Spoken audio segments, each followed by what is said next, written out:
जय हिंद सभी भाइयों को। कैसे हो आप सभी? उम्मीद करता हूँ आप सभी स्वस्थ होंगे, मस्त होंगे तथा अपनी परीक्षा की तैयारी अच्छी तरीके से कर रहे होंगे।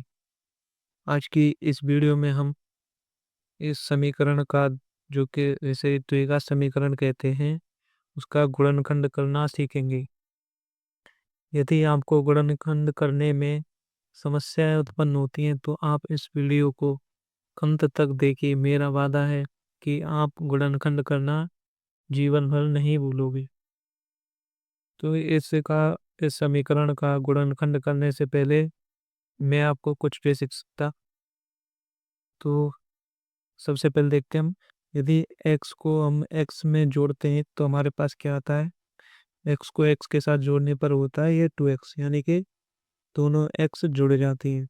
और x का x के साथ गुणा करने पर होता है ये एक्स स्क्वायर। ठीक है, x का x के साथ गुणा करने पर होता है एक्स स्क्वायर। आपको ये चिन्ह भी ध्यान रखने हैं। जैसे प्लस का प्लस के साथ गुणा करने पर, प्लस का प्लस के साथ गुणा करने पर प्लस आता है, और माइनस का माइनस के साथ गुणा करने पर भी प्लस आता है। आप सिंपल समझ सकते हैं, जैसे समान चिन्ह है तो वो दोनों जुड़ेंगे और विपरीत चिन्हों के साथ गुणा करने पर कटेंगे। प्लस का गुणा यदि माइनस के साथ करेंगे तो माइनस आएगा। जैसे कि माइनस का 2 गुणा प्लस का 3 करते हैं तो माइनस का 3 दूनी 6 हो जाएगा। और माइनस का, और इसी प्रकार प्लस का 3 गुणा माइनस का 2 करेंगे तब भी हमारे पास माइनस का 6 हो जाएगा। ये आपको चिन्ह ध्यान रखने हैं। तो चलिए इस गुणनखंड को करते हैं। सबसे पहले क्या करना है आपको इसमें, इसको सॉल्व करने के लिए सबसे पहले जो ये प्रथम है और ये लास्ट वाला है, इन दोनों का गुणा करना है, यानी कि 6 का और 2 का कीजिए गुणा।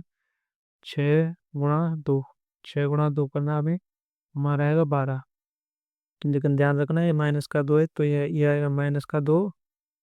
6 गुणा -2 तो ये आएगा हमारे पास माइनस का 12। ठीक है, अब हमें क्या करना, 12 के करने हैं अभाज्य गुणनखंड।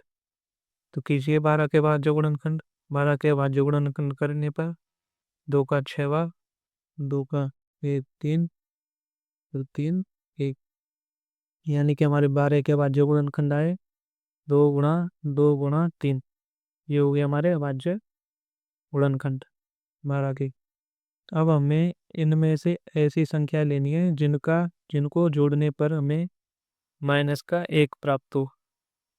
अब एक माइनस का 1 बचना चाहिए।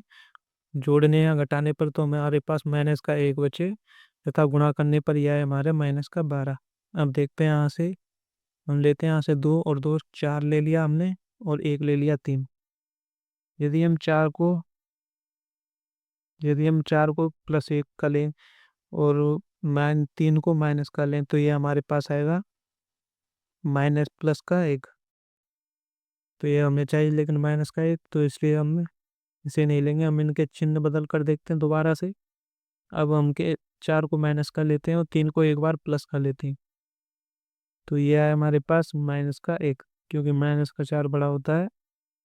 -4 में से +3 जाएंगे तो ये हमारे पास -1 बचेगा। तो ये हमारी ये कंडीशन तो फॉलो हो रही है, -1 वाली। अब हमें क्या करना है, इन दोनों का गुणा करके देखना है कि -12 आ रहा है या नहीं। तो हम इनका गुणा करते हैं, 4 और 3 का, -4 गुणा 3 का। तो ये आएगा हमारे पास 12, और प्लस माइनस का प्लस के साथ गुणा करने पर आता है माइनस, जो इसमें आप इसकी बच सकता। माइनस का प्लस के साथ गुणा करने पर आता है माइनस। ये चिन्ह आपको ध्यान रखेंगे कि ये आ गया हमारा 12। ये -12 आ गया तो ये हमारे दो फैक्टर हो जाएंगे। अब हमें इन दोनों को x लगाकर इसमें समान रूप से रख देना है। तो ये रखते हैं हम 6 x² माइनस का 4x प्लस का 3x और माइनस का 2 बराबर में है 0। इतना रख दिया। अब क्या करेंगे, अब जो इन दोनों में, इसमें इसमें से और इसमें से हमें कॉमन ले लेना है, जो भी कॉमन हो। अब इसमें देखते हैं 6 में और 4 में क्या क्या है। 6 को कैसे लिख सकते हैं हम? 2 गुणा 3, और x को x गुणा x, -4 को कैसे लिख सकते हैं? 2 गुणा 2 गुणा x। तो ये हमने लिख लिया। तथा इसको कैसे लिख सकते हो? +3 को 3x, 3 गुणा x, तथा -2 का ये चिन्ह रहेगा, बराबर में है 0 के। अब इस वाले पद में से हमें कॉमन ले लेना है। तो यहाँ से हम कॉमन लेते हैं, यहाँ से 2 कॉमन आ गया, 2 आ गया।